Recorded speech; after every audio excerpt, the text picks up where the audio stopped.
name's Lucy Sanctuary and I work with children and young people who are autistic and their families. So I work as part of a team who do assessments for autism, and I also do adapted cognitive behavioural therapy for children and young people and their families who are autistic. And I do some training and things like this as well. I wanted to make this video to answer some of the questions that I often get answered. I think that people have lots of questions about autism assessment, and sometimes it can be really difficult to find the answers to those questions. And I'm not saying that I definitely can answer them, but I'm going to try. Okay, so the first question that I often get asked is, how is autism diagnosed? If you Google NICE guidelines autism, you will get a lot of information. What are the gold standard assessments that are used to diagnose autism? They tell you about what practitioners can carry out that assessment, the age of children that assessment can be carried out. They'll tell you everything that you want to know about that assessment. So I think it's actually really important to read those guidelines, because it also means you have some knowledge about what is appropriate and what is not. So for example, sometimes I do hear stories about situations where people pay a lot of money to be assessed and actually the assessment is not carried out in accordance with NICE guidelines. And if the assessment is not carried out in accordance with NICE guidelines, it will not be accepted by anybody and it is not valid. So actually, whilst I'm trying to answer that question about how is autism diagnosed, I'm going to quickly answer another question here, which is commonly asked, and that question is, can the NHS refuse to accept private assessments? And the answer is the NHS can refuse to accept private assessments if they do not follow NICE guidelines. But if they follow NICE guidelines, there are no legal reasons or moral reasons why the NHS cannot accept that diagnosis. And a lot of trusts actually now do accept private assessments, as I said, as long as they fulfill the NICE guidelines.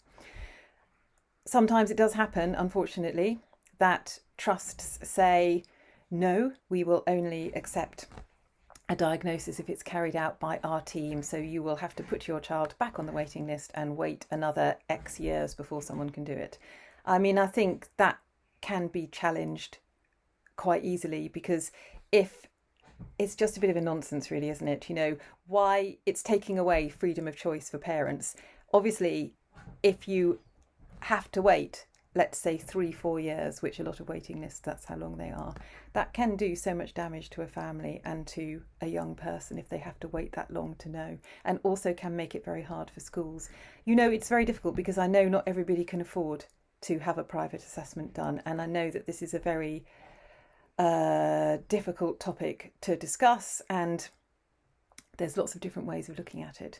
But if people can afford to do that and they choose to do that, I personally think, why can't they do that? And I think it's then very tough if a trust says, no, we're not going to accept that. If they say, no, we're not going to accept it, it doesn't follow NICE guidelines, fair enough, completely fair enough. But if it does follow NICE guidelines, there are no legal reasons why they would not accept that. So I worked for the NHS for a long time, and I work privately now. And I also sometimes work on caseloads which are commissioned. I'm part of a team commissioned by the NHS to clear the waiting list, because we all know that most NHS trusts have very long waiting lists. You know, and the thing that kind of makes me a bit miffed about this private NHS divide is many of the NHS practitioners work privately as well. I mean, that again is everybody's right to do that. If they want to work for both, why not?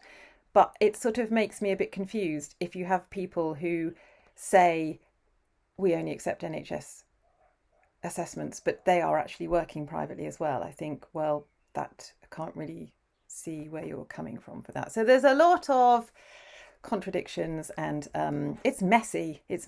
But basically, they can't tell you that they won't accept your assessment unless it doesn't follow the NICE guidelines. Okay, so hopefully I've answered that question.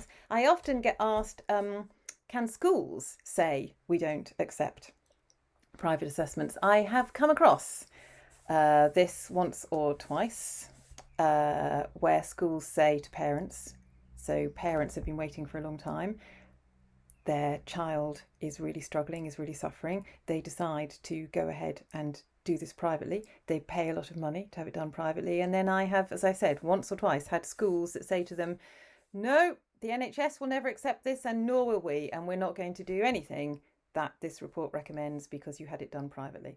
That is absolutely, there are no legal reasons for them saying that. And actually, if you Google that, you will find a lot on the internet about why they cannot say that. So if a school says that to you, you need to instantly start to look up information about that, because that is not correct. And again, I think that is really not showing any empathy for parents at all. And that makes me really very angry, actually. Okay, so right, where was I? Okay, so how is autism diagnosed? So we have to collect information from different settings. Every child is different in different settings. So if you just have information from what the child is like, for example, in a one-to-one assessment with someone like myself, that's not enough for you to say that child is definitely autistic. You also have to have information from the parents and from another setting, for example, school or from a nursery. So you want to have information from at least 3 different settings. And in an ideal world, all that information is going to agree, but it doesn't always go that way. And then that is the skill of the clinicians, to be able to unpick all that information and to work out whether the young person or the child is autistic or not. So the assessment that I do, the ADOS, which stands for Autism Diagnostic Observation Schedule, which is an observational play-based assessment. It is really nice. I really like it. It doesn't put pressure on children or young people, and it allows you to look for the core features of autism in a very relaxed kind of way, where the child or young person doesn't feel under lots of pressure, or, you know, part of your role is to make them feel very comfortable so that you can see the best. And obviously you're going to see the difficulties as well. And every part of that assessment is designed very cleverly to allow the clinician to see difficulties as well as strengths. And all the time for me, I have the kind of what I'm looking for, I have it in my brain. So I'm always looking for many, many different things at once, like eye contact, like gestures, like initiating interactions with me, like unusual hand and finger movements, like sensory behaviours. You know, a lot of people that do this assessment are very skilled. They've done it for a long time and they know exactly what they're looking for, and they notice details and they notice many things going on at once.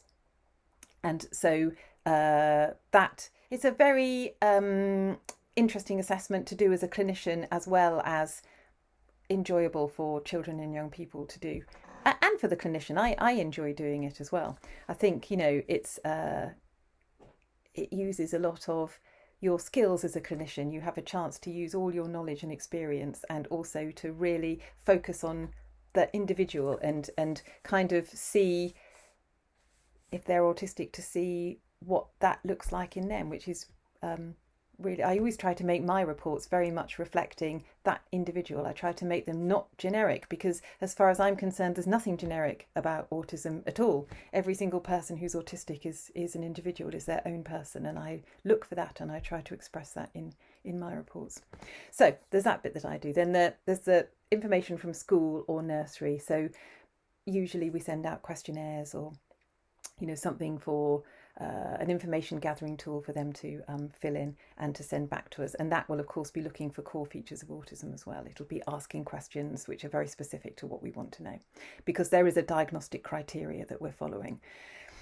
And then there is a parental interview, so like a developmental history, which is looking specifically at when the child was around 4 to 5 years of age.